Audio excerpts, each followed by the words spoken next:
Welcome back to Mission Control here in Houston. We just mentioned a moment ago about the arrival of the Georges Lemaitre automated transfer vehicle launched a few weeks ago by the European Space Agency.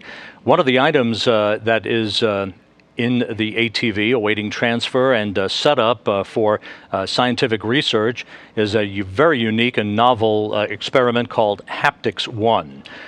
Joining us today to discuss all of that is Dr. Andrei Shila, who is the head of the European Space Agency's Telerobotics Laboratory at ESTEC and an associate professor of mechanical materials and maritime engineering at Delft University of Technology in the Netherlands. Dr. Shila, thank you very much for joining us today. It's a pleasure to have you on Space Station Live.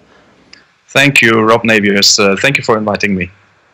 First off, give us a sort of an overview as to what Haptics One is all about, and how excited are you personally to get this experiment on board and get it going? Oh, I'm very excited. Actually, Haptics One is really a first-timer in the sense of the fact that never before a force-reflecting device has been flown to space.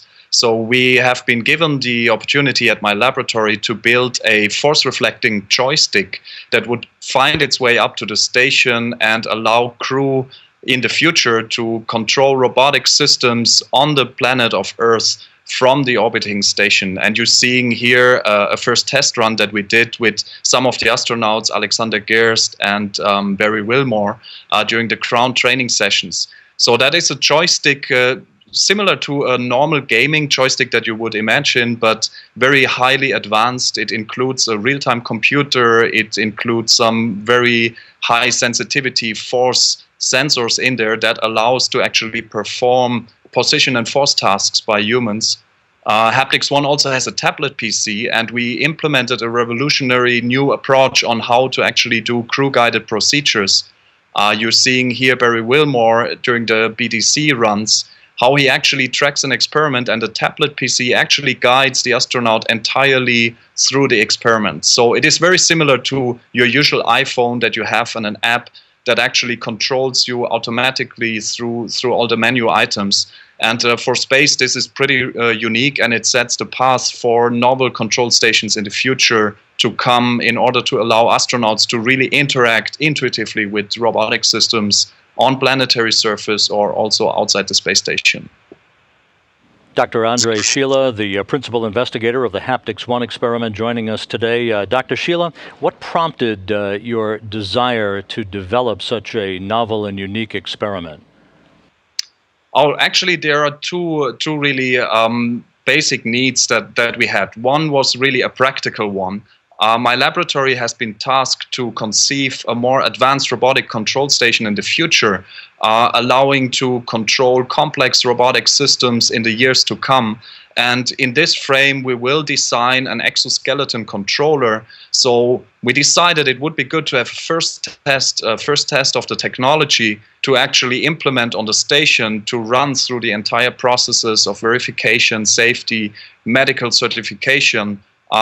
My laboratory is a rather small, agile laboratory within ESA, so we are 8 to 10 people, and we were thrilled to actually test out part of the development of that exoskeleton on a force-reflecting joystick, which already has all the computing infrastructure, the motor controls, and all the electronics for the later, more complex exoskeleton controller in place. Secondly, there was also a scientific rationale for this, being the lack of data of how humans behave in microgravity when controlling forces and positions. So we have a lot of experience on Earth how to use haptic feedback in robotic control, but we have not a single data point in space and actually microgravity.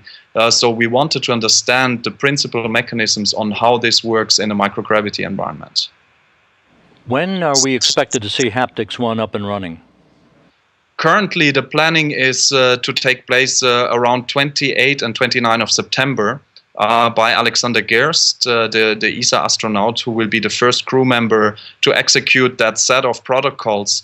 There are 7 protocols that he will conduct that range from measuring all types of physical properties and technical properties of the system. And we hope that we will take those measurements on those dates. But knowing the infrastructure of the space station, some tasks are very high priority tasks, so there is some flexibility that it might take place a little bit later or even earlier. And finally, Dr. Scheele, what ultimately will be the Earth-based application of this revolutionary technology?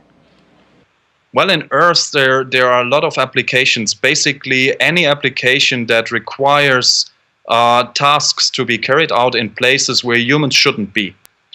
Imagine the catastrophic events of Fukushima or Chernobyl, or also activities deep in the ocean like Deepwater Horizon, where robotic systems can go but humans can't go. For these sort of applications, we need robotic technology that allows to make the human feel present at the work site, even though it's only a technical system that is actually there. So the technology we are developing for ISS, being very intuitive to use, will directly benefit to those areas. Well, it sounds like a fabulous opportunity and a great experiment coming up, and we can't wait to see the results and share them with you as they unfold. Dr. André Scheele of the European Space Agency's Telerobotics Laboratory, thank you so much for joining us today from the Netherlands. Thank you, Rob Navius.